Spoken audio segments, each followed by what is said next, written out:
afenyo marking tap President Akuffo Addo President Mr. President break because say no President Akuffo Addo ase di ehwe Bawumia na se na no ye meka no na Bawumia horo nsam ni nyina adugu President Akuffo Addo so and they got to point 11 or can say one year say and IMF yankra no o say hey President Akuffo Addo one na also be kasa la also be gye microphone o hwe ade a na o say Nyankopon so makoma na manye bone na se ensem wom say NDC for 20% of the 48 omo NDC for na they believe say Bawumia easier candidate to beat and to omo da MP before na kesa ada ba 2028 na kom san ne kwa wofom omo call Rock City Hotel ene Kende Japan ene Dr. Bawumia na Adanko Akuffo Addo ekohyiai na yese eka kete Bawumia kasa no ka President Akuffo Addo nyako be ponche ni mfim tesia de we ni me double so mani no e se oda no we ni me tamfo so mani obetimi ka che se me ya NDC ni ba mpese Bawumia be lead MPP anu wo busab no che se omo se Bawumia ye cheap candidate enti omo pese won san ma lead MPP na NDC for nsanko fa ne konko according to Musa Dankwa was say NDC for obuso omo bi omo se omo prefer se Bawumia embe lead MPP na NDC for ensan fa ne konko 2028 okay. Yes, I mean, that is the data so far, but we shouldn't also forget that within the Akan region, there are people who are NDC who want to vote for, who are preferring Bawumia. For what reason, you must be very careful. Okay. Was it a tactical voting by the NDC guys? Anybody that feels I'm offended him, I apologize. Anybody who feels he has offended me, I have forgiven him.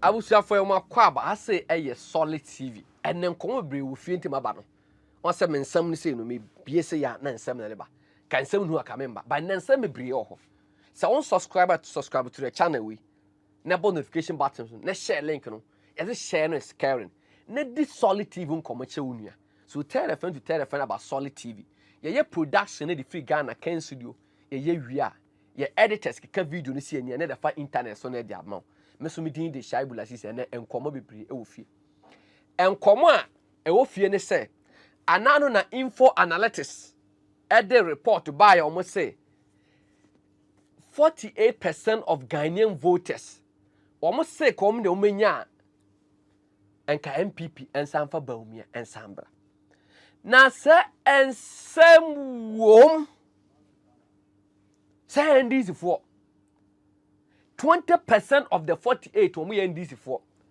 na they believe say Bawumia easier candidate to beat and to omo da MP before na kesa ada ba 2028 na kom san ne kwa wofom Musa Dankwa ababe cheche mu ana wonim say anano so no MPP the minority in parliament omo call Rock City Hotel ene Kende Japan ene Dr. Bawumia na Adanko Akuffo Addo ekohyiai na yes eka kete Bawumia kasa no ka President Akuffo Addo nyako be ponche ni mfim se sia de we ni me double so mani no e se oda no we ni me tamfo so mani Jesus Christ Nyankopon ka se we ni me double so mani se na Addo kan se Bawumia ni double so ni se de oda ne tamfo so nani na Bawumia kan asem bi Kende Japan so kasai na Addo Dankwa eka asem bi na asama na Addo Dankwa kan ye no ubenya no ewo John 19:30 was say it is finished edie no ka say it is finished no me twam ho abasisi a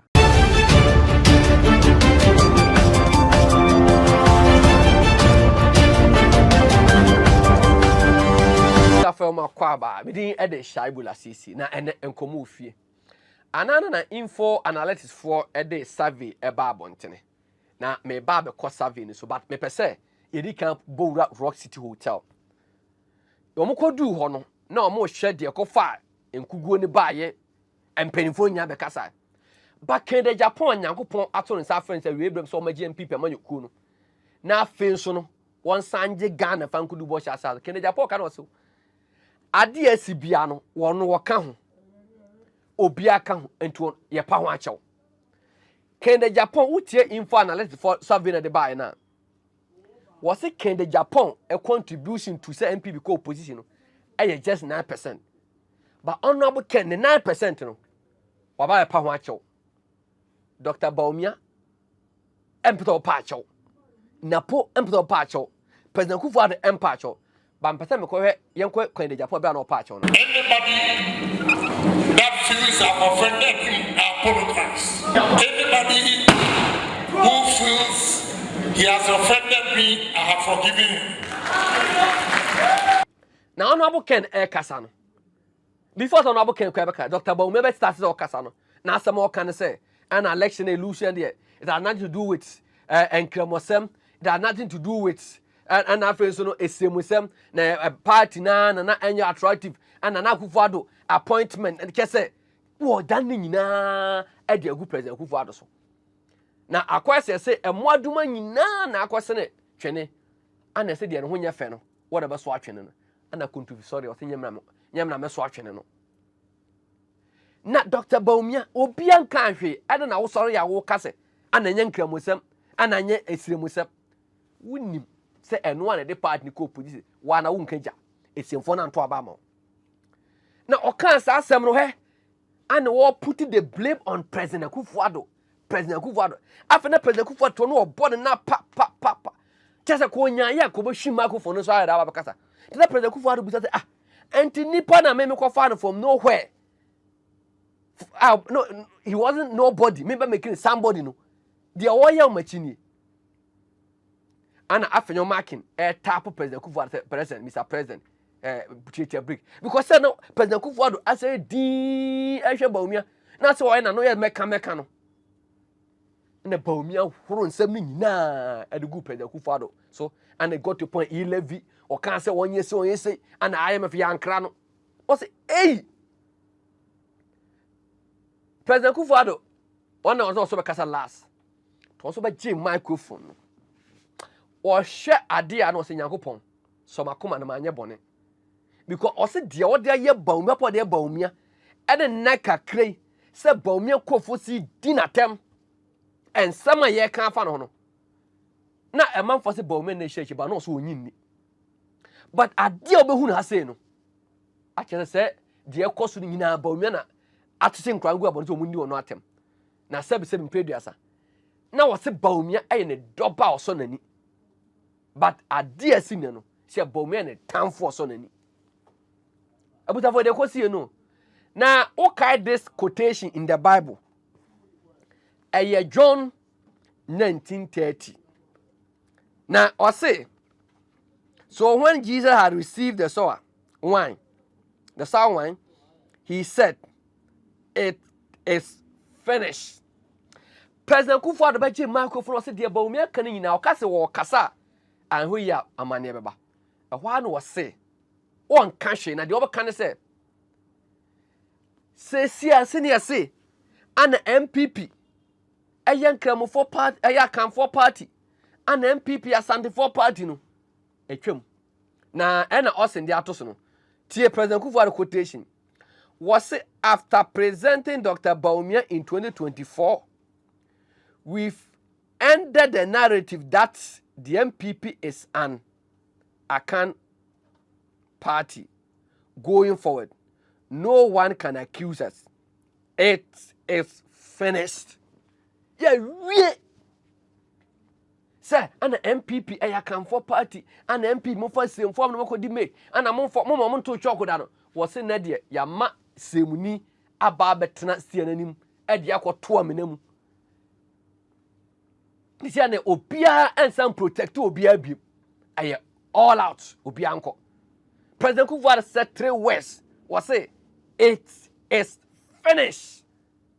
It is finished. And if it is finished, it has finished. Some protection about Bawumia in 2023. No. Timo say o na Julius Boafu on support Bawumia and now you say na narrative no. And you say you ma Ghana for who say MPP and ya can for party. And you come ceremony. Na ceremony no. Wako bubu MPP car no. There be anamo de symphony di mate and amodo omo to chalk na say there be. Esem ni wo metra stie nanimu. Obetra mu no masa. Is a car no? Yes, I mean, that is the data so far. But we shouldn't also forget that within the Akan region, there are people who are NDC who want to vote for, who are preferring Bawumia. For what reason, you must be very careful. Okay. Was it a tactical voting by the NDC guys to get MPP to elect somebody they think they can beat? So the data has to be read with caution and really drill down. Because if you go to do a further study and somebody says, I'm NDC, oh, I want to vote for Bawumia. You ask him why. Then you will know why he's making that choice. Right. If he is doing that sincerely and genuinely, you will know. Okay. If he's doing that for tactical, strategic reasons, no, I get it. I mean, I'm sure there are some of these people who feel Bawumia is a weaker candidate. Absolutely. So you will tell you, oh, bring him. Bring him. You know. So you have to. So you can't really trust what the motive of the NDC people are. The NDC electorate. And that number is part of the 48%. Yes. Oh, I get it. So. Yeah, so it's much more nuanced. Much nuanced than so be careful. So don't look at it at face value. Yes. Yeah, you got to dig a bit deeper. Okay, and let me just say that the honourable member of parliament for the South. Abushanfo, Nansaya na info analytics for a day survey bi ba mountain.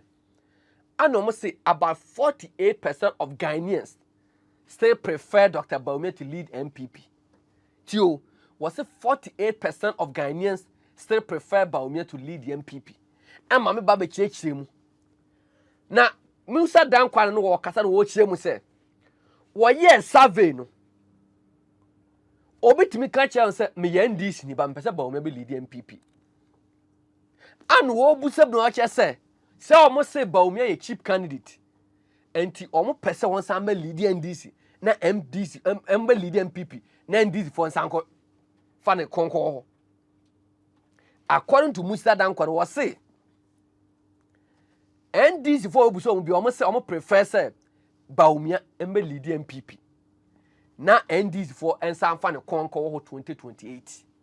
Because na enye one say info analysis say 48% of Ghanaians say prefer say Bawumia enko lead MPP. Na sa info analysis ko na sa be ka say almost sama Bawumia every match today with Mahama. Na from 48% no asamba 35%.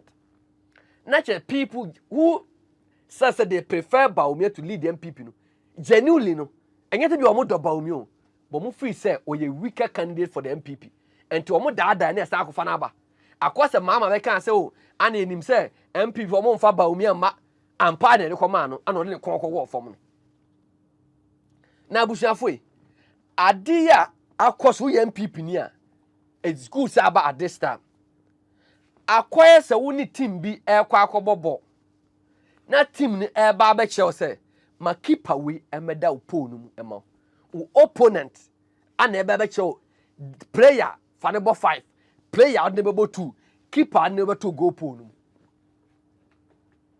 ye musa se NDC for e di ad no mo hu no Bawumia mu a 2024 no mo hu anto ambama no na this time mo se emfa no 2028. Reason is also man will say Bawumia a cheap candidate or easier to beat. Per info analysis for report or say there are 48% of Ghanaians who prefer Bawumia to lead MPP no. Out of the 46, 20% of them no are NDC for. Mo feel say Bawumia is an easy ball and also an easy candidate. So almost that the MP before near started Bawumia banner there. No man start beat in 2028. To me busa MP before say open power. Over now say NDC for omna select o frag better mawana. Because per info analysis for report no and watch such a survey ni mu. Ye busa ne say also especially okwa Ashanti regional. Obanyo obi o say me NDC ni.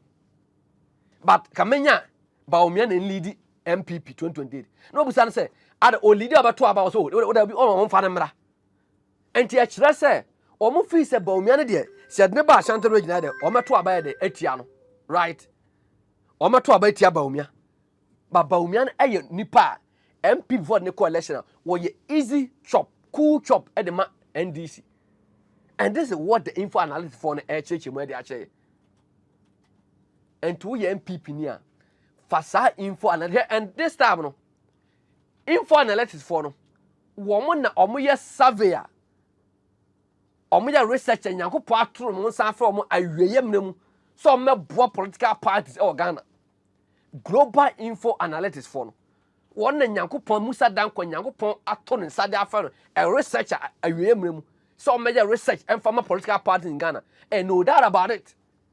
Hey, Dr. Simasapon and a benefits munyo waka magu them. What would me predict to say MPP benya 41% near fees upon a bottom. Say no one a researcher Yankopon ato ne sa afero aweye say one mra Ghana no more research from my Dr. Professor Simasapon and the benefits you waka magu them. And the MPP will not joke when the survey be on the Bible. So if it tells you say 48% of Ghanaians prefer Bawumia to lead the MPP. And out of the 48%, 20% of them are the NDC, who think Bawumia is an easy candidate for the NDC. So MPP should present him. And this is info analysis. You can't doubt his credibility. As at now, there. Now, ni public market MPP benya 41%. Ni obi anim so ya de kwa bia 46, 47. E wi a 38.2. Sa researcher would ni kwa kodi agro. Enye Simasapon mo yonko kra no info analytics. Me say info analytics for no global info analytics for no Musa Danko an research team wo mo ne researchers Yankopon ato ne nsan from awie mremu say o meboa MPP amientimi elect a good candidate going forward because mo who reason tia 48% o mo so mo pe Bawumia and 48% and 20% the NDC for o mo reason say so o mo na mo fa nmra na wo tie o mo so akwa na won kaja mo de ba between ne kwa from 2028 Juan and power. Nanti MPP nkwa na akobobo a wo opponent be che o keep afaro koda po mu ana. Abusia for me din e de shaibula sisi. Eye Ghana nkomo, MPP nkomo. MPP pese je power 2028. Ni abeje power 2028 ya. We can't present an ordinary candidate. Yet me present candidate ya oye weak. Candidate ye opponent who say oye weak. Na da bia survey be about on Tibiano, na ND for like I say, oh, lady. Omo ye bi, and you the 38.2. You be shut up. After your marking, a tap of President Akuffo Addo, President, Mr. President, brick. Because I know President Akuffo Addo, I say, Bawumia. That's why I know you make a mechano. And the Bawumia who send me na at the good President Akuffo Addo. So, and they got to point 11 or can't say 1 year so you say, and I am a young crano. Say, hey, President Akuffo Addo, one was also a casala, also by Jim microphone, or share a dear no sing Yankopon.